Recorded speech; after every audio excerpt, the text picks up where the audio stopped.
Example number 1, a positively charged plate is oriented horizontally at a distance of 1 cm below the negative charged plate. So, ito yung itsura niya, no?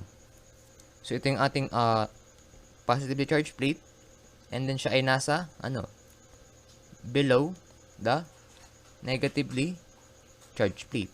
And then, ang kanilang distance is, 1 cm. So, diba sabi dito, 1 cm below the negative charged plate.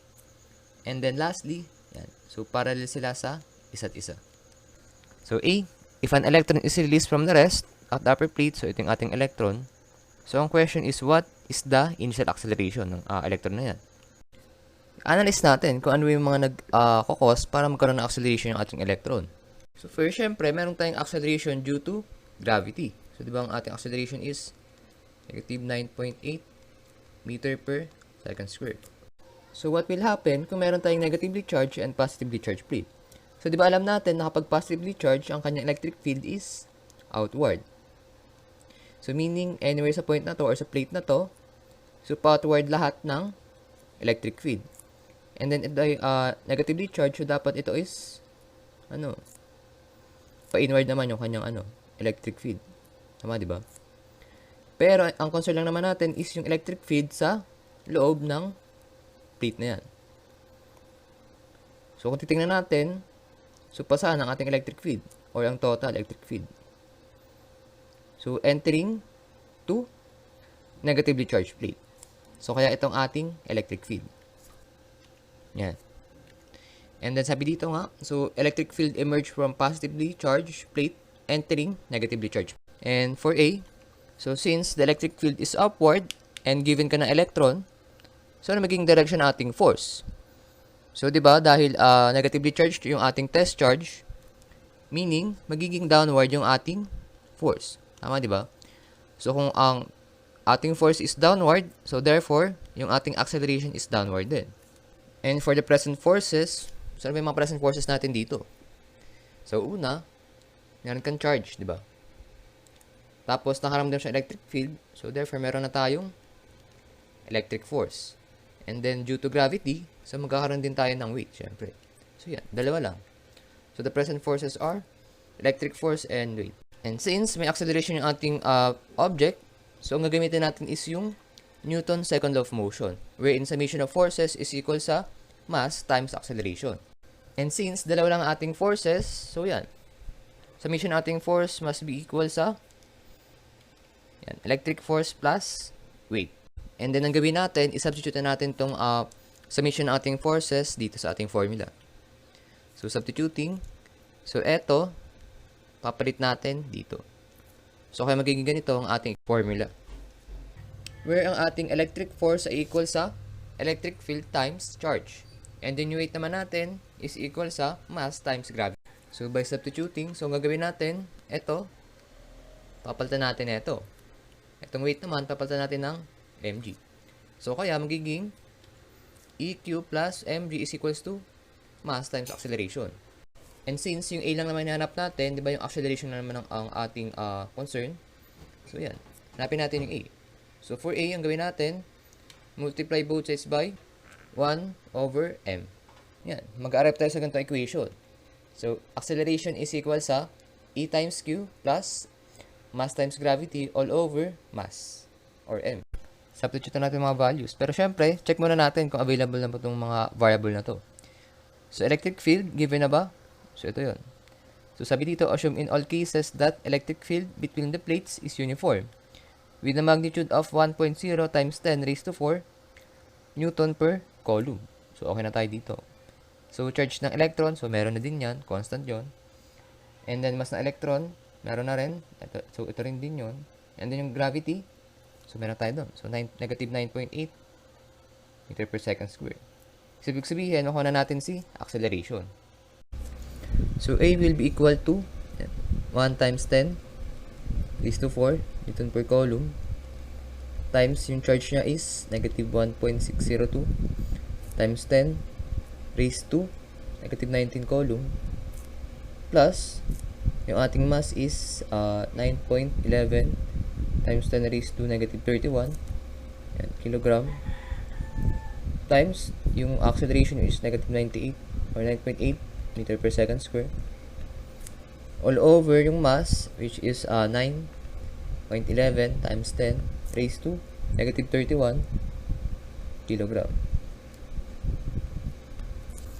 So, mangyari sa unit is ito, cancel. So, ito Newton na lang.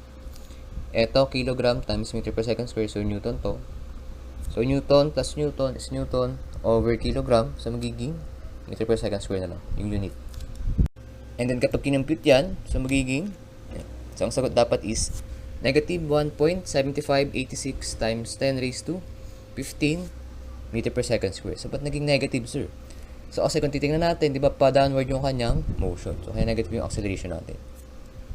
For letter B naman, what is the speed and kinetic energy does the electron require by traveling 1 cm to the lower plate? Meaning, yung ating final velocity. And for the final velocity, so gamitin natin itong formula na to. So, dahil lang hinanap natin si final velocity, so i-transpose lang natin to dito sa Half equation or pagbalik rin natin. So, kaya siya magiging ganyan. And check muna natin no, kung meron ba tayong mga values na ito para makuha na natin yung final velocity. So, for A, di ba ito yung na-compute natin kanina? So, yung negative 1.7. And then, etong D, ito yung na-travel natin or na-travel ng electron. So, di ba based dito, yung electron daw is magta-travel by 1 cm to the lower plate. Meaning, so D is equal sa 1 cm. And di ba dapat maging meter siya. So, convert natin sa magiging 0.01 meter siya. And for the initial velocity, so ano kaya initial velocity natin dito? So, di ba based dito, yung electron daw is released from rest at the upper plate. So, meaning, dapat siya ay 0 meter per second. Yan, substitute na natin. So, magiging 2 times, yan, negative 1.7856 times 10 raised to 15 meter per second square. And then, plus VI, which is 0 meter per second. So, yan. Yan, 0 na lang yan. And then, pag kinompute, so dapat ang sagot is yan, negative 5.9306 times 10 raised to 6 meter per second. And for kinetic energy, ang formula is 1/2 mv square. And then, ang i-consider nating velocity is yung final velocity. And substitute natin mga values sa magiging, yan, kinetic energy is equals to 1/2 times mass ng electron, which is 9.11 times 10 raised to negative 31, yan, kilogram, times yung na-compute nating final velocity kanina, which is negative 5.9306 times 10 raised to 6 meter per second. And then, ito is naka-square. Pag kinompute, so dapat ang sagot is, yan. So, for kinetic energy is equal sa 1.6021 times 10 raised to negative 7 joule. And for lattice naman, so ang tanong is how much time is required for it to travel at this distance. So, yan. So, for T, ang gagamitin nating formula is yan. And check muna natin yung mga variable, no? So, for D, so ito yung total na travel niya, which is equal sa 0.01 meter. And for VI, so diba ito ay 0 meter per second, and then ito yung acceleration natin, so ito yung na-compute natin kanina. So, okay na tayo dyan. So, yan. Ito na lang hinahanap. Si T, tsaka si T square. So, syempre, isang variable lang naman yan. So, ibig sabihin, makuha na natin siya. So, yan. Substitute natin mga values. So, ito ay magiging 0.01 is equal sa 0 times T plus 1/2 times A times T. So, magiging 0.01 is equal sa 1/2 AT. Or yan, i-ano na lang natin, i-manipulate na natin yung formula. So, kaya magiging ganito siya. So, multiply both sides by 1 over 8, negative 8.73 times 10 raised to 14 meter per second square. So, mangyari dyan is, ito, makakancel to. No? And then, ito naman is magkakaroon ng ganitong denominator. Ito. So, magkakaroon to ng negative 8.793 times 10 raised to 14 meter per second square. And then, pag kinompute, so dapat ang sagot is, yan.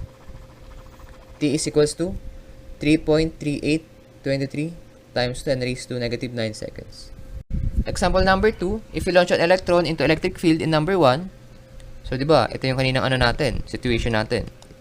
So meron tayong electron sa loob ng electric field that is produced by these charged plates, no?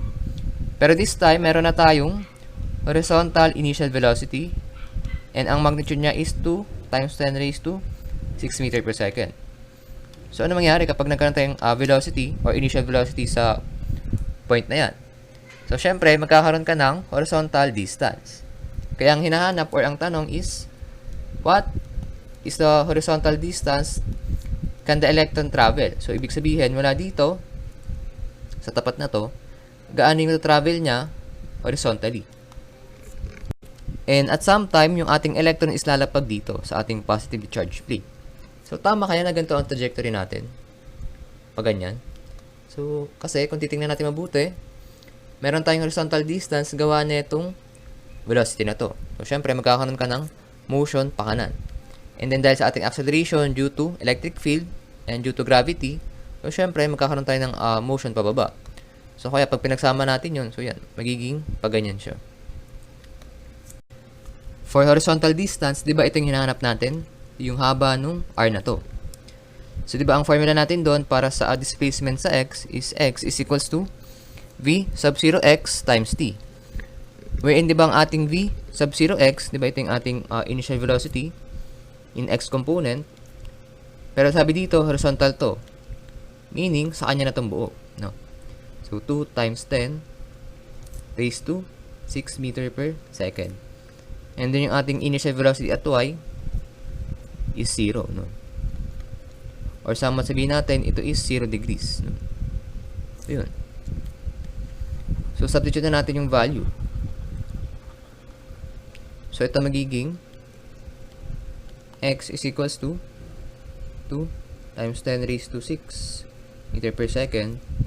Kaso ang problema, wala tayong time. Walang time na given. So, makukuha natin yung time. So, try natin sa vertical motion kung meron tayong extra. So, kung vertical motion yan, so try natin. So, dahil meron tayong initial velocity which is equal sa 0 meter per second. Acceleration, so ito yung negative 1.7 something. And for distance naman, so ito yung ating 1 centimeter. Or equal na lang sa 0.01 meter. Kaya gagamitin natin tong formula na to. So, diba, d is equals to initial velocity times t plus 1/2 at squared. Wait, diba yung ating displacement sa y is gawin natin y na lang. And then itong vi, so voy times t plus 1/2 at squared. Kaya siya naging ganito. By substituting the values, so magiging ganito siya. So, find t. So, t is equals to 3.3823 times 10 raised to 9 seconds. Yan, nakuha na tayo ng time. So, therefore, makuha na natin yung horizontal distance. So, going back sa ating formula, so, pinalitan lang natin ng r, yung ating x. So, therefore, magiging r is equals to 2 times 10 raised to 6 meter per second. Times yung time which is 3.3823 times 10 raised to negative 9 seconds. So, kaya magiging value niya, pag kinompute is 6.7447 times 10 raised to 2 meter. Next na hanapin ay yung velocity of the electron when it strikes the positively charged plate. Meaning yung ating final velocity. And for the magnitude, di ba ang formula is square root ng sum ng square ng x component and then ng y component. Where ng ating v sub fx, ito yung ating horizontal final velocity. For v sub fy, ito yung ating vertical final velocity. Wherein, nandito yung x component ng final velocity and then nandito naman yung y component. And for the x component of the final velocity, so ano kaya? Ano kayong value natin? Sa vfx. V sub fx. Diba, based sa concept, yung ating horizontal motion is merong uniform na motion or uniform motion siya. Meaning, constant yung kanyang velocity. Meaning, kung anong VO, x mo, dapat yun pa din yung iyong VFX. So, dapat ito ay equal pa rin sa 2 times 10 raised to 6 meter per second. Kaya ito siya. And the next, for y component naman ng ating final velocity, so ito yung gagamitin nating formula. So, kung meron tayong vertical motion, so ito yung ating VI, ito yung VF. So, for VI, ito yung ating VOY. And then yung ating BF, ito yung ating VFY. And for A, acceleration, so ito yung na-compute natin kanina, or AY na lang. Kaya, magiging ganito yung ating formula. So, magiging V Fy square is equals to VOY square plus 2 AY. Tapos yung D, ito yung na-travel natin sa Y component or sa Y axis. So, magiging Y na lang to. Kaya, magiging ganito siya. Yan. And then, to simplify further, so square root natin both sides. So, kaya siya magiging ganyan. So, substitute natin mga values. Kaya magiging yan, square root of yung VO natin or initial velocity at Y is 0 meter per second square plus 2 times yung ating acceleration na na-compute kanina is negative 1.7586 times 10 raised to 15 meter per second square. And then times yung ating Y, no? Ito yung na-travel natin sa Y axis. So 0.01 meter. And then yan. So ang sagot dapat is negative 5.9306 times 10 raised to 6 meter per second. Nakuha na natin yung x component and y component ng ating final velocity. So, ibig sabihin, makuha na natin yung kanyang magnitude using this formula. So, by substituting, so dapat ang sagot is 6.2588 times 10 raised to 6 meter per second. And para naman sa direction, ang formula lang is theta is equals to inverse tangent ng y component over x component. So, upon substituting, so ito yung mga values natin, di ba? So, ang sagot is negative 71.3641 degrees. So, therefore, the magnitude and direction of the velocity of the electron at the plate is 6.2588 times 10 raised to 6 meter per second. And ang direction is 71.3641 degrees south of east.